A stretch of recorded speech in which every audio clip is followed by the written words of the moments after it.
Kita akan membahas topik ini bersama juru bicara KPK Johan Budi yang berada di gedung KPK Jakarta. Pak Johan.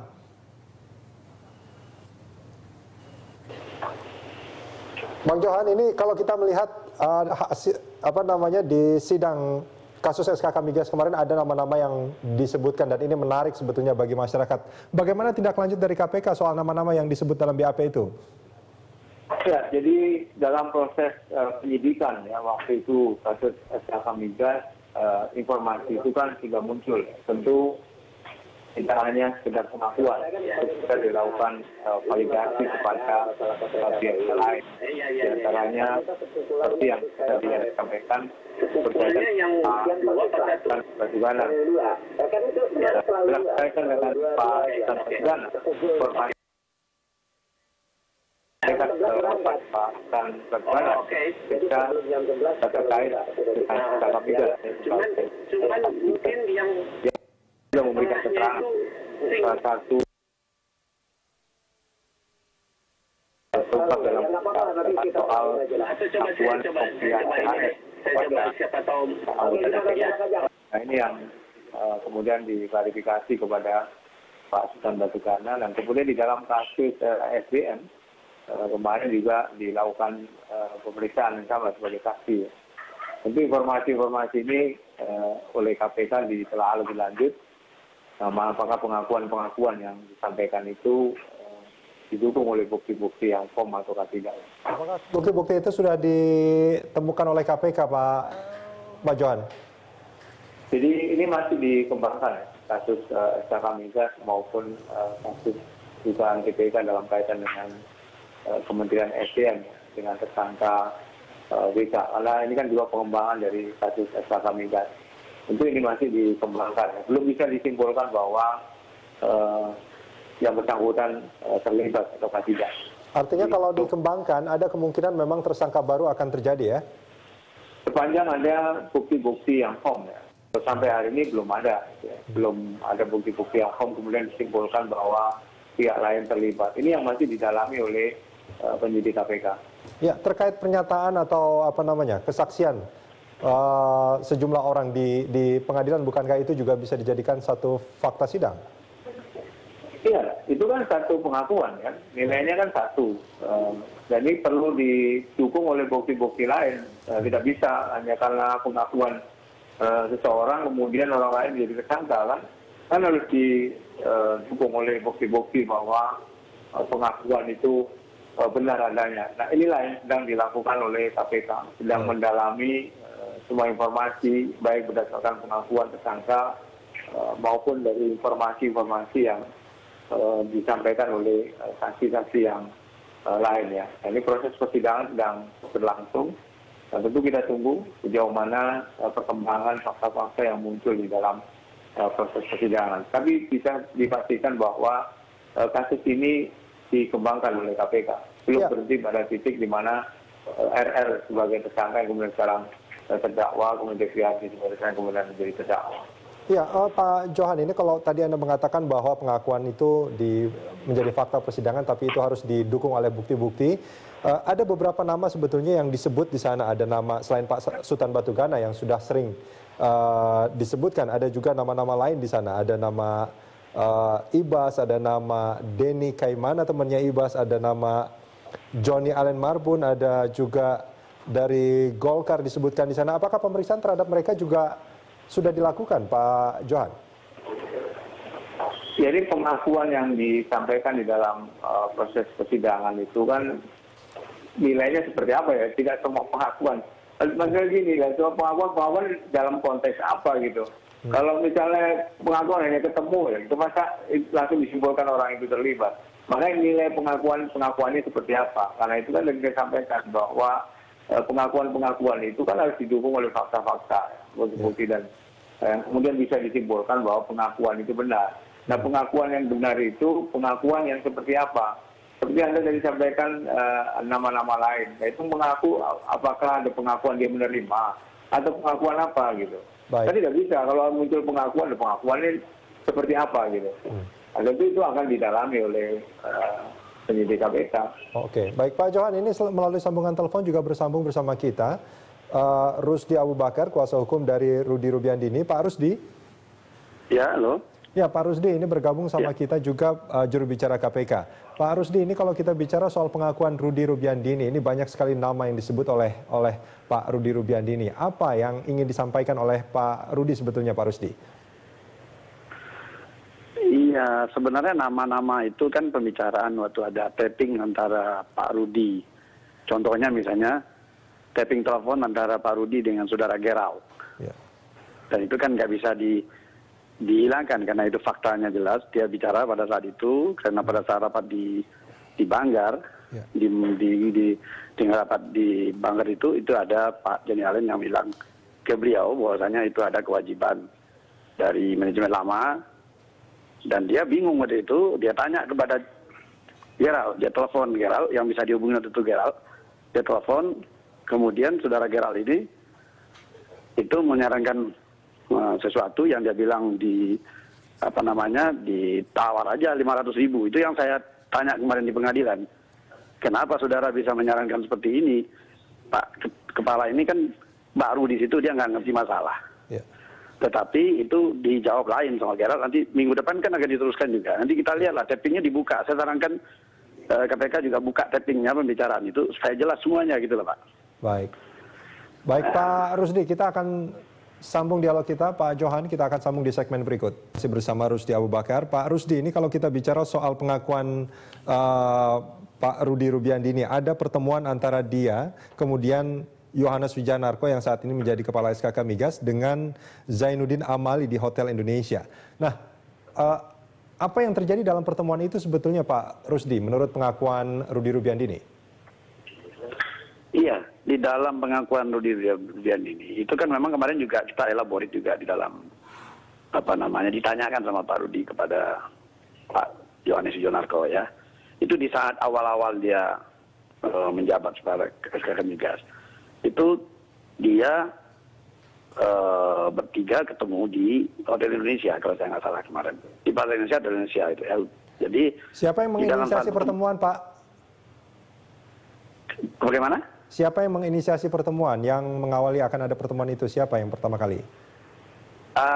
Saya kemarin kalau saya tanya sama Pak Rudy itu memang disarankan sama Pak Wijanarko. Tapi kalau kemarin ditanya depan sidang malah Pak Wijanarko bilang saya diajak. Jadi ini kan tolak-tolakan ya. Jadi yang penting pertemuan itu ada. Di dalam pertemuan itu Pak Yohanes Wijanarko yang sebenarnya Pak Yohanes Wijanarko itu menyarankan kalau ada hal-hal yang menyangkut non teknis itu sebaiknya diatur melewati Pak Zainuddin Amali. Itu pada saat itu. Cuman pada saat kemarin dibicarakan di depan sidang itu beliau ya berbicara lain, yaitu soal hak beliau lah. Tapi ini yang saya tanya sama Pak Rudy menjelaskan saya apa adanya begitu tadinya. Apa adanya seperti apa Pak?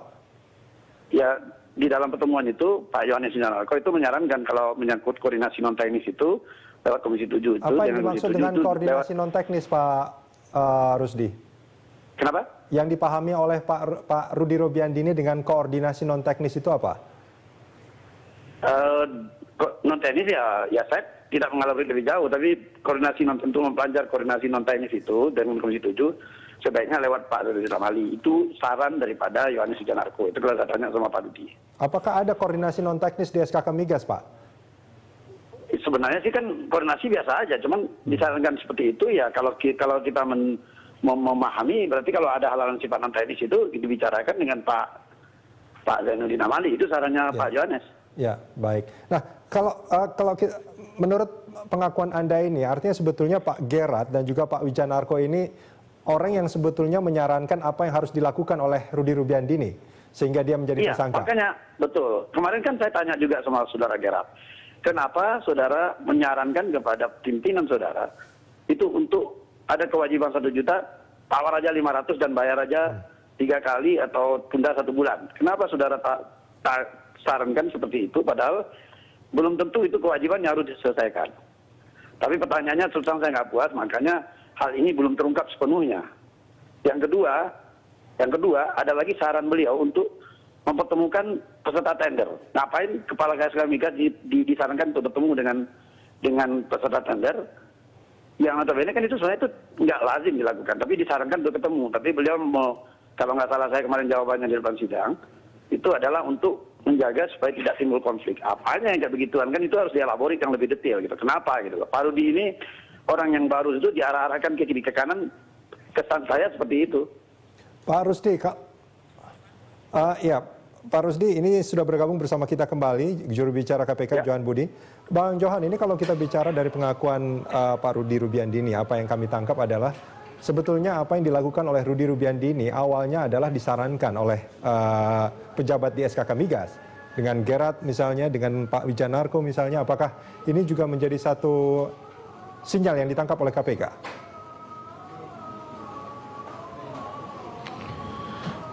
Ya, saya tentu tidak mengetahui detail ya perkara atau substansi materi perkara ya. Tapi yang pasti yang bisa saya sampaikan adalah semua keterangan, baik itu dari tersangka, dari saksi yang berkaitan dengan penanganan perkara, kasus penyidikan yang sekarang sudah masuk ke proses persidangan, tentu itu akan ditindaklanjuti sepanjang pengakuan atau informasi itu juga ada fakta-fakta atau pendukung-pendukung, bukti pendukung yang kemudian bisa disimpulkan bahwa pengakuan itu benar, ya, yang kemudian nanti bisa dikembangkan sejauh mana keterlibatan pihak lain, ya. Apakah penyidik menemukan dua alat bukti yang cukup yang kemudian bisa disimpulkan bahwa si A, si B atau si C itu terlibat di dalam kasus ini. Nah, jika itu disimpulkan tentu bisa dijadikan tersangka, ya. Tapi sepanjang dua bukti yang cukup, tentu belum bisa kalau sekedar pengakuan-pengakuan, apalagi tadi disampaikan ada beberapa pengakuan yang tidak sama ya. Nah, kalau pengakuan si X kemudian dibantah oleh si Y kan menjadi selesai kalau hanya sekedar pengakuan gitu. Karena itu KPK dalam menangani setiap perkara itu selalu melakukan validasi lebih lanjut terhadap pengakuan-pengakuan ya. Apakah ada bukti-bukti pendukung yang kemudian bisa disimpulkan bahwa pengakuan tersebut benar adanya gitu. Baik, Bang Johan, kita akan sambung ini di segmen berikut. Ya, dialog masih kita lanjutkan, masih bersama juru bicara KPK Johan Budi, dan melalui sambungan telepon ada Rusdi Abu Bakar, kuasa hukum dari Rudi Rubiandini. Namun sebelumnya kita simak pernyataan dari Sultan Batugana berikut ini. Udah, saya nggak mau, itu nggak mau. Saya tidak mau bicara tentang materi. Semua sudah ada di BAP, ya. Lihat aja apa pembicaraan di persidangan saja. Kita tunggu saja. Insya Allah nggak ada apa-apa saya. Pernah ketemu Denny yang mengaku sebagai teman dekat Ibas? Sudah ada di BAP lah. Kalian nggak usah. Saya nggak mau ikut-ikutan itu lagi. Nanti terpengaruh nanti orang. Ya, itu lebih bagus. Ya, itu tadi pernyataan dari Sultan Batugana, nampaknya agak sedikit emosi dia. Itu pernyataan yang direkam hari ini. Pak Johan, ini terkait pernyataan dari Sultan Batugana itu, bagaimana tanggapan KPK? Iya, saya kira yang disampaikan oleh Pak Sultan tadi kan juga mungkin juga disampaikan kepada penyidik ya di dalam berita acara pemeriksaan. Ya, nanti kita lihat sejauh mana pengakuan tadi, kemudian kalau bisa dibilang pengakuan juga versi Pak Sultan Batugana ya. Ini kan ada pengakuan dari satu sisi, kemudian ada pengakuan dari sisi yang lain. Nah, ini kan oleh penyidik tentu apakah pengakuan si A yang benar atau si B kan harus didukung oleh bukti-bukti. Nah, karena itu di dalam proses persidangan ini apakah muncul fakta-fakta baru yang kemudian bisa dikembangkan oleh KPK ya. Karena di dalam persidangan itu kan di bawah sumpah, dan ini dilihat juga oleh hakim. Sejauh mana hakim melihat pengakuan-pengakuan, kemudian keterangan yang disampaikan di muka persidangan itu nanti kan menjadi dasar putusan hakim juga dalam kasus SKK Migas ini. Apakah divonis bersalah, kalau divonis bersalah apa konsekuensinya terhadap pihak-pihak lain misalnya, ya. Atau sebaliknya apakah hakim memutus tidak bersalah misalnya. Baik. Dan bagaimana konsekuensi terhadap putusan atau pihak-pihak yang lain. Pak Johan, ini kalau kita melihat pernyataan saksi atau siapapun yang ada di sana yang ditanyakan oleh hakim, ini kan mestinya menjadi fakta persidangan, tapi ketika mereka saling kontradiktif, bagaimana menempatkan pernyataan mereka sebagai sebuah fakta persidangan, Pak Johan? Yang diungkap di persidangan itu fakta persidangan, bahwa saksi A dengan saksi B misalnya berbeda pendapat gitu ya, berbeda pengakuan, atau antara tersangka dengan saksi dalam proses persidangan itu berbeda. Itu kan nanti dilihat oleh hakim dan jaksa dalam mendakwa Kalau sekarang kan kasus yang didakwakan atas nama Rudy Rubiandini ya. Jadi tentu dakwaan itu yang berkaitan dengan Rudy Rubiandini. Nah, bahwa ada keterangan-keterangan. Pak Johan, apakah fakta persidangan bisa dijadikan alat bukti? Oh bisa nanti kalau itu kan nanti diperiksa lagi di berita acara pemeriksaan ya. Kalau misalnya ada informasi atau fakta baru yang kemudian KPK malah membuka penyelidikan baru gitu atas keterlibatan pihak lain, itu nanti dituangkan juga di dalam berita acara pemeriksaan yang kemudian dikembangkan oleh KPK. Nah, dalam penelusuran pengembangan itu bisa ditemukan dua bukti yang cukup, baik itu dari keterangan saksi maupun dari keterangan yang lain, kemudian didukung oleh bukti-bukti yang lain, dan firm bisa menjadi tersangka siapapun ya. Siapapun termasuk juga nama Ibas disebut-sebut di BAP di sana itu juga akan menjadi pengembangan. Siapapun, kalau tentu dukungannya adalah dua bukti yang cukup ya, tidak hanya berdasar pengakuan-pengakuan. Kalau hanya pengakuan kemudian orang jadikan tersangka, ya kacau penegakan hukum seperti ini. Baik Pak Johan, terima kasih banyak sudah bersama kami di Prime Time. Baik, terima kasih Rudi, selamat sore. Ya, dan masih bersama kita Rusdi Abu Bakar, kuasa hukum dari Rudy Rubiandini. Pak Rusdi, ini kalau kita melihat dari pernyataannya Pak Rudy Rubiandini, nampaknya memang dia agak sangat kesal kalau ada beberapa nama yang tidak ditempatkan dalam posisi yang bersalah juga sebetulnya ya Pak Rusdi ya? Iya, sebenarnya Pak Rudy tidak ada kepentingannya untuk menyeret orang, tapi ini fakta yang seharusnya harus dibuka. Jadi seperti hari ini ya, saya baca di koran ada beberapa, ada misleading. Ya, satu, kalau yang menyangkut soal tadinya si A ngomong B, si Pak Gerald ngomong A, si B ngomong B, ya Rudy ngomong B, kita buka tappingnya aja. Itu yang saya sarankan ke JPU, ke majelis, buka tappingnya, karena teleponnya. Dibuka tapping telepon yang menyangkut hal itu. Supaya tahu betul, karena kemarin waktu di sidang itu nggak dibuka. Besok kan dia datang lagi, itu buka. Artinya apa banyak yang sebenarnya sekali, terjadi, Pak Rusdi, artinya banyak sekali sebetulnya dari rekaman telepon itu nama-nama selain nama-nama yang disebutkan selama ini? Ya, yang menyangkut yang nama kemarin aja, itu kan bisa dibuka tapping teleponnya. Itu kan Pak Rudy ngomong itu karena ada tapping telepon yang dia nggak bisa hindari itu, dibuka di Twitter kan. Ya, artinya bukan hanya Pak Gerard Rumeser, bukan hanya Sultan Batugana, bukan hanya Yohanes Wijanarko, tapi juga ada nama-nama lain? Iya ada, tapi kan dibuka tapping Pak Wario Karno, itu dibuka kan. Wario Karno juga telepon beliau minta telepon ABC gini, tapi dibuka tappingnya supaya semua orang tahu. Siapa aja Pak Rusdi? Siapa aja nama-nama yang terlibat di sana? Ya, itu mendingan nanti teleponnya nanti kita buka lah. Kalau materi kan nggak mungkin di dalam ini kita buka, tapi biar tapping telepon yang berbunyi nanti akan ketahuan. Oh ini masalahnya ini. Termasuk, jadi seperti ya termasuk termasuk menteri Mas? misalkan? Kenapa? Termasuk menteri di sana juga disebut dalam rekaman? Ya kalau dibuka tapping akan tahu semuanya. Oh ini perintah siapa ini perintah siapa, ini kemana ini, itu ada di dalamnya. Termasuk jadi, beberapa nama di DPR, bukan hanya Sultan Batugana dan Zainuddin Amali? Oh iya, di luar itu masih ada. Tapi kan kalau case-nya kan beda-beda. Ada yang minta buka gendang tutup gendang, ada minta pembiayaan untuk rapat RPJP. Itu kan ada orangnya yang ngomong. Buka tapping teleponnya akan ketahuan apa pembicaraannya. Seperti Gerald itu yang minta tawar 500.000 itu saudara Gerald yang ngomong, tapi kemarin bicaranya kan nggak begitu. Dibicarakan sama dia seolah-olah Pak Rudy ini nyuruh cari duit. Pak Rudy tidak pernah nyuruh cari duit untuk yang apa namanya yang $1 juta yang ditawarkan. Karena gajinya juga sudah cukup besar sebetulnya ya Pak Rusdi ya. Pak Rusdi, ini kalau kita bicara apa yang ini kan ada beberapa anggota DPR yang disebut di sana kan, dan seringkali misalkan ada Sultan Batugana dari Demokrat, ada Tri Yulianto, bahkan ada Joni Allen Marbun juga disebut di sana, ada Zainuddin Amali dari Golkar. Nah, ini mereka mengatasnamakan pribadi atau atas nama fraksi sebetulnya, atau atas nama komisi? Itu kemarin itu kan nggak terbuka sebenarnya, tapi pastilah. Yang sebenarnya apa? Kalau ditanya, beliau akan bisa menjelaskan sendiri itu sebenarnya. Tapi pada saat pertemuan di AI itu kan Pak Rudy ini kan baru dilantik. Pada saat baru dilantik apa kepentingannya? Dia kan nggak tahu juga, makanya dia ditanya sama Pak Yohanes ini kan sebagai waka.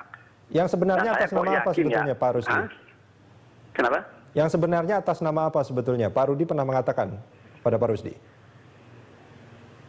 Secara konkret dia nggak cerita itu, tapi kemarin kita mempersoalkan apakah dia masih ingat dia bicara ini, kemudian dia lari dari pembicaraan itu.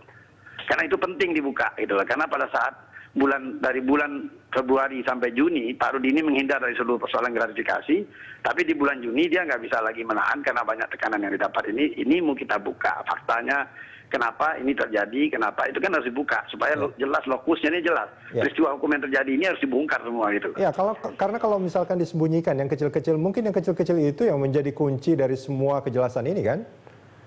Iya, makanya kalau saya lebih menyarankan kepada KPK, kepada JPU, itu dibuka tapping telepon yang menyangkut persoalan satu dibuka. Yang persoalan kedua dibuka. Kemarin itu saya juga terus terang dengan segala hormat saya dengan majelis hakim lain, itu kan banyak pembicaraan kita yang dipotong. Pada saat kita menjelaskan, mengelaborit ada lokusnya, supaya kita tahu peristiwa hukumnya, itu dipotong. Supaya endingnya aja lah. Nah endingnya aja kan nggak bisa menunjukkan peristiwa hukum. Baik. Harus dibuka peristiwa hukumnya itu kenapa kok ini terjadi. Dan itu supaya kita tahu persis. Ya kalau tapping telepon itu atau rekaman telepon itu dibuka, ini akan mengungkap nama-nama lain sebetulnya. Bahwa mereka juga terlibat dalam kasus ini. Pasti. Baik, Pak Rusdi, terima kasih banyak sudah bersama kami di Prime Time Talk. Kita akan membahasnya dengan Bambang Sujagat, salah seorang pengusaha dan juga Wakil Ketua Umum Kadin. Pak Bambang, ini kalau kita bicara soal tender di SKK Migas ini sedang ramai. Dan banyak hal yang sebetulnya bagi masyarakat ini aneh, Pak Bambang. Nah ini bagaimana sebetulnya proses tender di SKK Migas? Ya, saya kira hampir mirip dengan bagian-bagian lain ya. Mereka itu yang dimenangkan pasti yang paling rendah. Mestinya seperti itu. Yang menurut ketentuan ya. Paling rendah tapi juga tidak mengurangi spek kan? Kalau dia mengurangi spek tentu ini tidak mungkin menang. Spek kan sudah ditentukan terdahulu, terus nanti kemudian angka-angkanya itu cara menghitungnya kan masing-masing. Yang terendah lah yang mendapat tender. Itu kalau saya pribadi menilai ya, itu sistem itu memang sebetulnya sudah tidak valid. Kalau di mana-mana itu bukan yang terendah. Tetapi kalau misalnya angkanya itu 100, itu yang menang 99 atau 101. Karena apa kekurangan termurah? Yang termurah itu kadang-kadang karena murahnya tidak bisa dilaksanakan. Terus ditinggal pergi, nggak ada yang tanggung jawab. Kalau di luar itu rata-rata kalau angka perhitungannya 100, yang menang 101 atau 99. Kalau 99 yang menang tidak bisa melaksanakan, maka 101 yang meneruskan. Ya kalau itu pakai itu, saya kira sulit, Mas, untuk apa? Untuk pengaruh-pengaruh lainnya, karena angka yang mendekati ini kalau kita bicara soal pengaruh-pengaruh ini, apa yang terjadi misalkan ada pertemuan antara Kepala SKK Migas dengan peserta tender, ini lumrah nggak sih sebetulnya dilakukan? Kalau itu misalnya penjelasan teknis, penjelasan-penjelasan yang memang berhubungan dengan proyek, itu sah-sah saja. Sah-sah saja, meskipun pertemuannya misalkan dari satu persatu orang gitu, nggak ke semua peserta tender, bukankah itu menjadi agak harus bersama-sama supaya fair lah untuk didengar. Artinya kalau ada pertemuan, misalkan Pak Bambang itu termasuk salah satu peserta tender, bertemu dengan Kepala SKK Migas, bertemu dengan sendirinya gitu ya, apa namanya, empat mata seperti itu, bukankah itu akan menimbulkan kecurigaan bagi peserta tender yang lain? Ya, itu mestinya harusnya dihindari. Tidak ada kode etik bahwa itu tidak boleh dilakukan? Kode etiknya secara tertulis tidak ada, tapi mestinya artinya secara moral mereka tidak melakukan itu.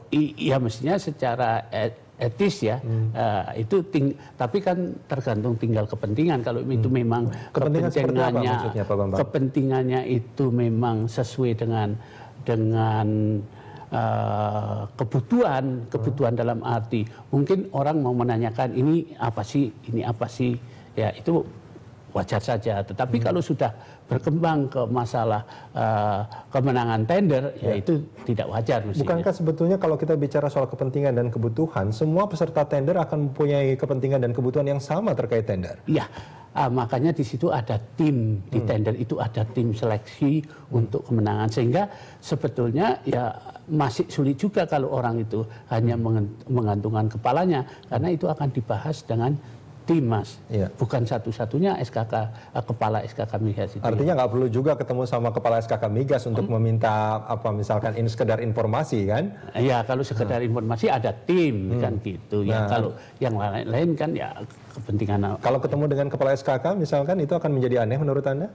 Ya itu tadi mestinya tidak perlu kepala SKK memanggil satu persatu, karena ada tim juga. Kalau mau dijelaskan ya bersama-sama di tim itu. Pengalaman Pak Bambang itu pernah nggak sih Pak mendengar misalkan ada proyek di SKK Migas itu harus menyetor sejumlah uang untuk mendapatkan proyek? Saya kira resmi tidak ya.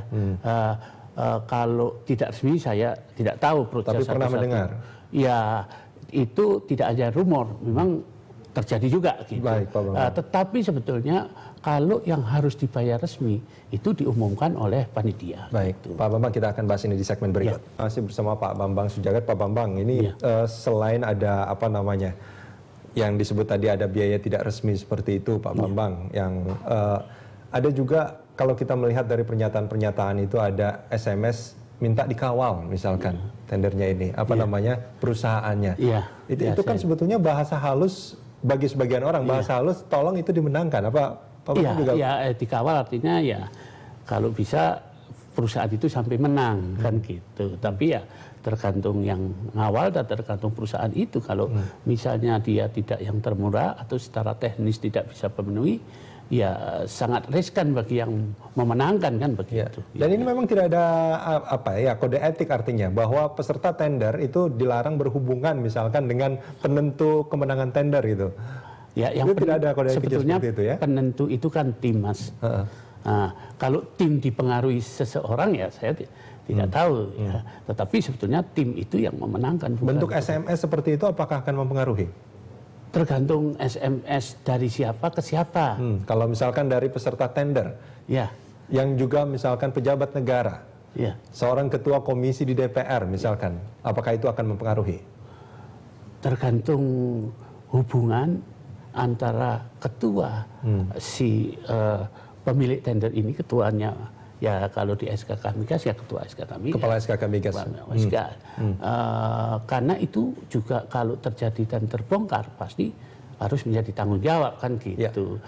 Itu kan nanti bukan hanya misalnya dari komisi saja, mungkin dari BUMN juga bisa kan gitu yang berhubungan dengan Pertamina pasti sama-sama ingin dimenangkan. Bayangan saya seperti ini Pak Bambang, kalau seandainya ada SMS dari seorang peserta tender, pejabat negara kepada seorang kepala SKK Migas, kalau saya yang jadi kepala SKK Migas, saya mengatakan mungkin sekedar iya, terus tidak meneruskan, memforward SMS itu. Tapi kalau misalkan di forward, bukankah itu sebetulnya seperti menyampaikan perintah dari atas ke bawah gitu, agar itu itu tinggal cara nanggapinya kan masing-masing. Kan apakah itu pasti harus bisa menang di situ kan pasti ada penilaian lain. Kalau juga. Terus kemudian ternyata menang? Kalau ternyata menang dan secara teknis itu memenuhi, kita nggak bisa apa-apa. Tetapi kalau dia ada kelemahan-kelemahan juga di dalam tender itu, ya itu akan dibatalkan pasti gitu. Bisa dituntut untuk dibatalkan kan gitu. Baik Pak Bambang, terima kasih banyak sudah bersama kami di Prime Time Talk. Terima kasih Mas.